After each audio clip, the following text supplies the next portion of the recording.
من هنا وجاي هتوفري فلوس شوي السمك وهتشويه في البيت بكل سهولة وبحاجات بسيطة جدا وبطريقة مفيش أسهل من كده. هتجيبي السمك بتاعك سواء كان بوري أو ماكريل أو يعني بلطي، هتروحي غسلاه كويس جدا.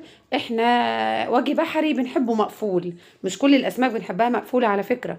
هتقلبيه كده في الدقيق بعد ما غسلتيه وتعملي له خلطة زي كده، عبارة عن كمون وملح وليمون وتوم وفلفل حامي وخضرة، تعصريهم في الخلاط وفي صينيه تدهنيها زيت وتحطها في الفرن بتاعك من تحت. مش شرط يكون فرن زي بتاعي، فرن البوتاجاز العادي، تقلبيها على الناحيتين لحد ما تاخد اللون ده. وبعد كده تشربي السمك بتاعك بالتشريبه بتاعتك وتدخليها الفرن تنشف شويه من التشريبه دي، وبعد كده تطلعيه تغطي عليه بحاجه ستانلس وتاخدي احلى سمك. القشره بتاعته كده بتتشال بسهوله، واللحم بتاعه كده بتفصص وبيبقى حلو قوي، واحلى من احلى محل كمان. صراحه انا